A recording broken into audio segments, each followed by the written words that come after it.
The 3rd of January to the 24th of January 1976 saw the transmission of The Brain of Morbius.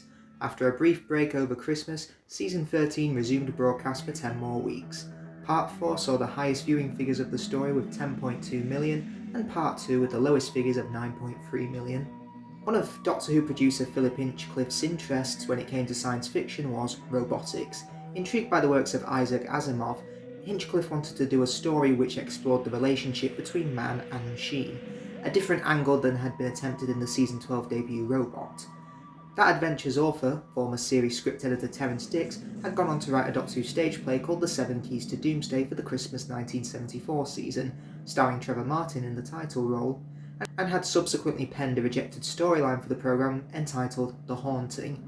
Dicks was now called upon by script editor Robert Holmes to conceive a serial based upon Hinchcliffe's suggestions. In addition to the robotics angle, Holmes and Dicks sought to incorporate elements of Mary Shelley's 1818 novel Frankenstein. The story of a scientist who brings to life a man assembled from corpses, it had found great popularity when it became a part of Universal Pictures' horror canon as Frankenstein in 1931. Hammer Studios had also made a series of movies starring the monster, beginning with 1957's The Curse of Frankenstein. The use of Frankenstein as the foundation for a Doctor Who serial was in keeping with Holmes' tendency to base adventures on classic works of Gothic horror. Indeed, The Haunting had been an attempt at a vampire story. Dicks was commissioned to write the storyline for The Brain of Morbius on May 1st, 1975. The intention was that it would become Serial 4K, the penultimate adventure of Doctor Who's 13th season. As such, Dicks was asked to formulate it in such a way that no filming, location model or otherwise, would be needed, thereby saving money for the final adventure of the season. The Brain of Morbius would therefore be the first completely studio-bound Doctor Who serial. Dicks envisaged a story in which a space criminal called Morbius, likely named after the character in the 1956 feature film Forbidden Planet, crash lands onto a planet and his robot servant, who lacks any sense of aesthetics, assembles a new body for him from other aliens, in ignorance of their vastly different physicalities. Dicks drew partly upon the costumes for the Chlorantulars, creatures which had appeared in The Seven Keys to Doomsday, for the crab-like elements of Morbius's new body. He also decided to set the action upon the planet which had been the home of a decayed civilization in the stage play, and took inspiration from H. Rider Haggard's 1886 serial novel She in developing the Sisterhood of Khan and their Flame of Life. Dicks was commissioned to turn The Brain of Morbius into full script on June the 6th, and completed his work just before leaving the country for holiday. Unfortunately, around this time, Hinchcliffe and Holmes concluded that Morbius's robot servant would be too expensive to realise. The production team were also concerned that Dicks had veered too far away from the horror elements they desired. By the time Dicks returned from his holiday, time was growing short, and so the writer agreed to let Holmes restructure the scripts. Holmes therefore replaced the robot with a mad scientist named Solon and his servant Kondo, a homage to the Universal Frankenstein's Igor character and his many imitators. The script for episode 1 included an unusual piece of incidental continuity, featuring a mutt from the Mutants called Kriz in its opening sequence. The final instalment also featured a controversial sequence in which the faces of previous incarnations of the Doctor are displayed, including some which were envisaged as preceding the original televised Doctor, William Hartnell. This was in contradiction to the Three Doctors, which had established Hartnell's version as the First Doctor. Unfortunately, upon receiving the revised scripts for The Brain of Morbius on September 15th, Dicks was very unhappy with the degree of rewriting Holmes had performed. In the ensuing days, he grew to understand why the production team had made such substantial changes, but Dicks continued to feel that the removal of the robot character had done great damage to the central ideas of the story. Hinchcliffe, Holmes and Terrance finally met to discuss the situation, and it was suggested that The Brain of Morbius might instead be credited to Holmes, or to the Stephen Harris pseudonym used earlier that season for Pyramids of Mars. Finally, on September 22nd, Dicks wrote Holmes to ask that the script editor devise some bland pseudonym for use on The Brain of Morbius, and obeisant Holmes therefore credited the serial to Robin Bland, much to Dicks's amusement. The director assigned to The Brain of Morbius was Christopher Barry, whose last Doctor Who work had been on Tom Baker's debut, Robot. Inspired by the Frankenstein trappings of the serial, Barry considered casting silver screen horror icons such as Vincent Price and Hammer horror staple Peter Cushing in the role of Solon. The role ultimately went to Philip Maddock. Production on The Brain of Morbius began with a 2-day session at BBC Television Centre Studio 1. Monday, October 6 concerned the majority of episode 1, as well as material on Khan's rocky surface for the remaining 3 installments.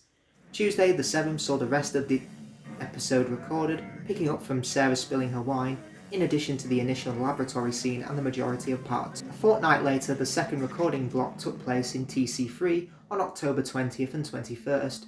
The first day dealt principally with episode 3, although it encompassed part 2 sequences in the crypt and on the staircase, as well as the chandelier smashing for part 1 and the wounded condo in the gallery for part 4. Apart from all the remaining episode 4 material, the 21st of October also involved the completion of the last few scenes of the preceding instalment, as well as the sacrificial bonfire for part 2. This day also included the recording of the mental duel between the Doctor and Morbius. Hinchcliffe had originally planned to have well-known actors photographed as the Doctor's earlier incarnations, but was unable to find suitable candidates. Instead, members of the crew of The Brain of Morbius and The Seeds of Doom, the next serial in production, were dressed in period garb and pressed into service. These included Philip Hinchcliffe, Robert Holmes, Christopher Barry, The Seeds of Doom director Douglas Camfield, production manager George Galacchio, Robert Banks Stewart, the writer of The Seeds of Doom, and production assistants Chris Baker and Graham Harper. The images of both Patrick Troughton and John Pertwee came from the 3 Doctors, while William Hartnell was represented by a photograph from the Space Museum. Taping of Serial 4K then wrapped up with a remount of 2 scenes from Part 4, likely those in which Morbius attacks Solon and he recovers. This additional recording took place on October 24th in an unknown studio at BBC Television Centre. The Brain of Morbius was broadcast during January 1976. With its transmission, it brought it with a new round of criticism from the National Viewers and Listeners Association president, Mary Whitehouse, who was becoming increasingly vocal in her opposition to Hinchcliffe and Holmes' more horrific slant on Doctor Who. It would not be the last time that Whitehouse and the Doctor Who production team would come into conflict. The planet Khan is home both to a mystic sisterhood whose sacred flame produces an elixir of life, and to Mahendri Solon, a fanatical scientist who is using the remnants of spaceship crash victims to put together a new body for the still-living brain of the executed Time Lord criminal Morbius. When the Doctor and Sarah arrive on the planet, Solon decides that the Doctor's head is just what he needs to complete his work. The Sisterhood, meanwhile, fear that the Doctor has been sent by the Time Lords to steal the last drops of elixir produced by the dying flame. They kidnap him and plan to burn him at the stake, but he is rescued by Sarah, who is temporarily blinded in the process. The Doctor is tricked by Solon into believing that his companion's condition is permanent. He asks the Sisterhood for help and restores their sacred flame to its former glory, using a firework to clear its blocked chimney. Returning to Solon's citadel, the Doctor and Sarah become trapped in the cellar. The Doctor releases cyanide fumes into the ventilation system and Solon is killed, but not before he has used an artificial brain case to complete Morbius' new body. The Brain of Morbius is season 13 at its gothic high point, and is a story that I consistently rate high amongst my rankings with other 4th Doctor stories. If Pyramids of Mars was a homage to mummy movies of the Hammer horror era, then Morbius is obviously a homage of Frankenstein. Right from the start, the story already sets its tone. It opens with a giant slave decapitating an alien creature. It more or less says that we are in for a gruesome ride. We have headless bodies, burnings at the stake, bleeding stomach wounds, brains splattering on the floor, and strangulation. We're coming towards the end of the 4th Doctor's 2nd series, and Tom Baker continues to be absolutely at the top of his game. Right from the opening, we see the Doctor is pissed off at the TARDIS being hijacked to Khan by the Time Lords.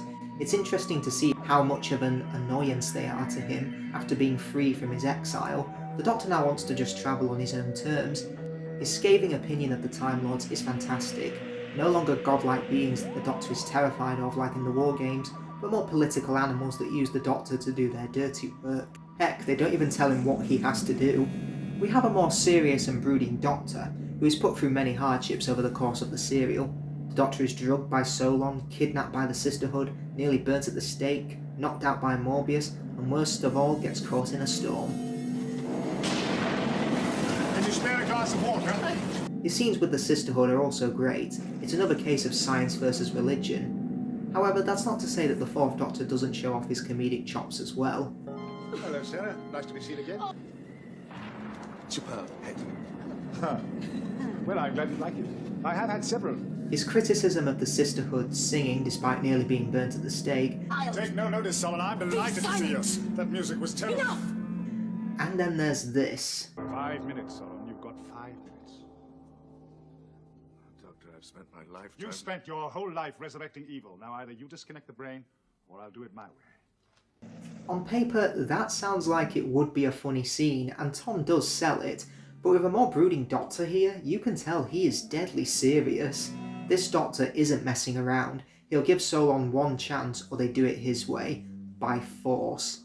The Doctor uses cyanide to kill both Morbius and Solon, and it strikes me as odd that a lot of fans seem to forget the extremity of his actions here, yet give the Sixth Doctor a hard time when he uses cyanide in the Two Doctors. Tom Baker is on top form here. He grabs the script by the throat and never lets go. It's easily one of his more versatile performances as the Doctor, and it's bloody brilliant. Like the Doctor, Sarah Jane is also put through a lot of hardships in this story. However, she's not a complete damsel in distress and is very resourceful. For example, in episode 1 she tips away Solon's drink as she suspects poison, but still feigns unconsciousness when it happens to the Doctor, and doesn't even break the illusion when Solon orders Kondo to kill her.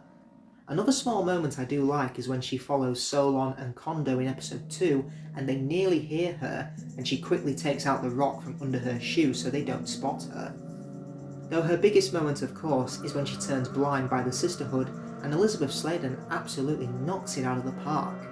Her eyes are always open, but her acting completely convinces you that she is blind and she has to rely on hearing and touch to get around.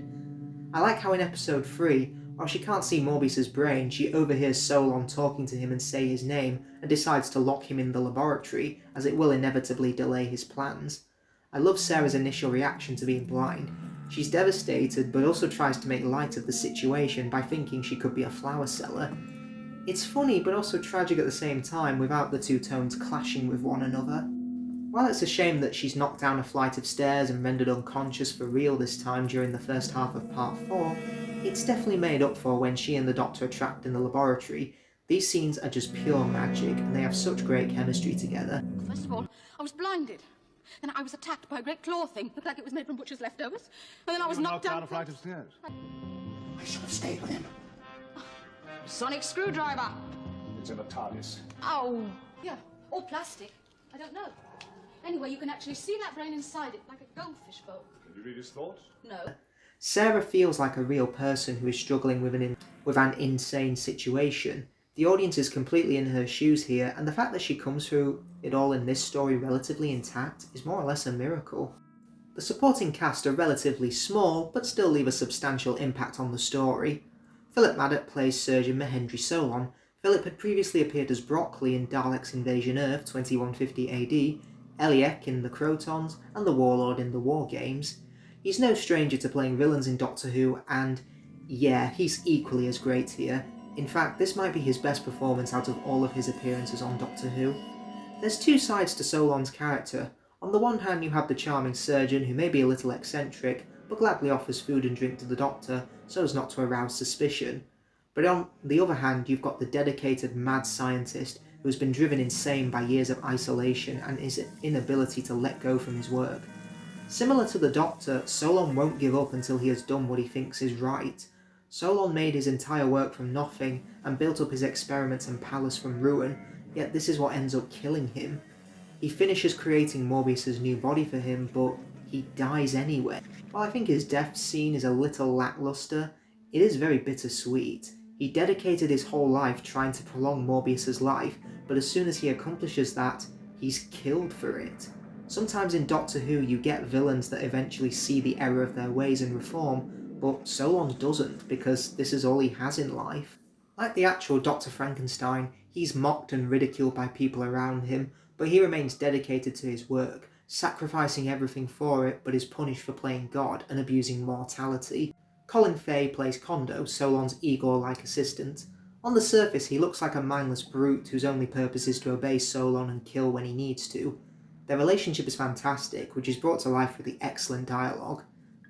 I like how Kondo grows throughout the story. Solon offers Kondo to the Sisterhood as a sacrifice in a half-baked attempt to get the Doctor back, but this still has consequences for Solon as Kondo threatens to kill him. He becomes more disobedient of Solon as the story goes on, but reaches his boiling point in part 3 when he discovers that Solon has used his arm as part of Morbius. His rage is fantastic.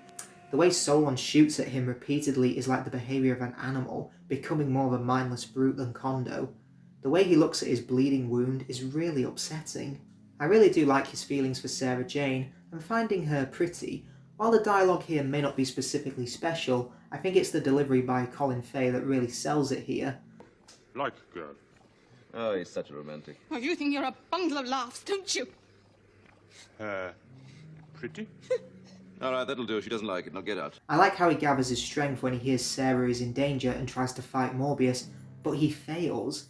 It's a very pessimistic ending for Kondo, but at least he died trying to do the right thing. Michael Spice voices the titular brain of Morbius. Michael would later go on to play Magnus Greel in The Talons of Wayne Chiang, and like Sutek in Pyramids of Mars, we have an equally as awesome voice for a villain here. For me, this achieves the impossible, making a brain in a jar an interesting character. Once again, the script and performances really help here. Every line from Spice, while Morbius is in the jar, is delivered with rage and impatience. Trapped like this, like a sponge beneath the sea. Yet even a sponge has more life than I. Can you understand 1,000th of my agony? It is hard to express emotions through the voice when you have no facial expressions to work with, but Spice absolutely nails the delivery. While the script establishes that Morbius can't feel or see, we feel Morbius's pain through his delivery, and it's just superb. I like how Morbius even develops as a character. When he's put into the suit in Part 4, the anger and frustration is replaced with arrogance and an immortality complex. When it is learned that I, Morbius, have returned from the grave, my followers will rise in their millions. Morbius now feels he has truly beaten death, and even one-ups the Doctor in the mind-bending contest. But ultimately, his arrogance is his downfall, as he is killed when the Sisterhood push him over the cliff to his death. Cynthia Grenville plays Marin, the High Priestess of the Sisterhood of Kharn. Initially, Marin starts off as a superstitious woman who distrusts anyone or any spaceship that passes Kharn. But with the Doctor's arrival, she stops relying on blind faith and learns to be more trusting of other people, and gives the last of her elixir to save the Doctor. Gilly Brown plays Ahika, Marin's deputy of the Sisterhood, who eventually succeeds to Marin as High Priestess. What I like is that she initially tries to be like Marin at the start of the story, but is the first to trust the Doctor more when he suggests looking at the elixir to discover its problem. She's being groomed for leadership and acts with confidence rather than being insecure, and by the conclusion she is the new leader. What I love about the characters is that every scene with them doesn't feel like a waste of time. They all develop at just the right pace to get where they need to be by the story's end, and it feels very natural rather than forced and contrived. Christopher Barry returns once again to direct Doctor Who, and in doing so produces an incredible looking story. Despite being entirely studio bound, the story doesn't lose its atmosphere. I have to give praise for not revealing Morbius's brain right at the start. We hear a gravelly robotic voice speaking with Solon in Part 2, and when Sarah stumbles into the laboratory, the camera pans back revealing the illuminated brain silhouetted in darkness, which makes for a memorable cliffhanger. The lighting is also top notch. The fact that the story mostly takes place at night really sells the horror aspect, and I almost forget that this is an entirely studio bound story thanks to the effect of dry eyes and designer Barry Newbury's excellent sets. I love the interior of Solon's castle. It looks unfriendly and isolated, but in a really good way. The Morbius monster itself looks really good. In bright lighting, it could have looked like a huge teddy bear, but it comes across as terrifying and an ingenious design that serves its purpose well and shows how strong Morbius has become. The music by Dudley Simpson is also really good. My favourite track comes from when Kondo discovers his arm in Part 3. The music becomes louder as Kondo becomes angrier, but hits lower notes when Kondo is shot, and a similar type of score happens again when Solon sees Morbius's brain hit the floor. The score becomes more bombastic as Solon is angry. Then we hear strings as Kondo falls wounded with grief to the floor. The score also brings the mind-bending scene in Part 4 to life. Without it, the scene would lack a lot of tension, but it's brought to life by a superb soundtrack. Dudley Simpson is on top form here. If you want to listen to the soundtrack by itself, you can find it on an album with The Ark in Space, Genesis of the Daleks, Planet of Evil, and Pyramids of Mars. Now be warned, it is out of print and only available from second-hand dealers. Alternatively, you can find an 8-minute compilation video from Odd Planet Craft 2180 if you want to hear the isolated score. The Brain of Morbius is a fantastic story that I love to the moon and back. I can't really find much fault with it, but I find it a shame it never seems to break the top 20 when it comes to best Doctor Who stories. I can see some of the violence and gore putting people off, but for me it doesn't feel in too bad taste, but rather raises the stakes and shows the horror of what the Doctor has to deal with. The plot is excellent, the dialogue sparkles throughout, and the cast members are all on top form. The Brain of Morbius is a story that will both repulse and entertain you at the same time. It's the ultimate expression of the Holmes Hinchcliffe Gothic horror approach. It takes the horror elements and combines them confidently with science fiction. The music and sets are completely faultless, the atmosphere builds with great pace in the first half before we are treated to a splattering of blood and gore in the second half, and never feels rushed or too slow. I have watched The Brain of Morbius countless times, and I will never get bored by it. It's easily one of the Fourth Doctor's finest.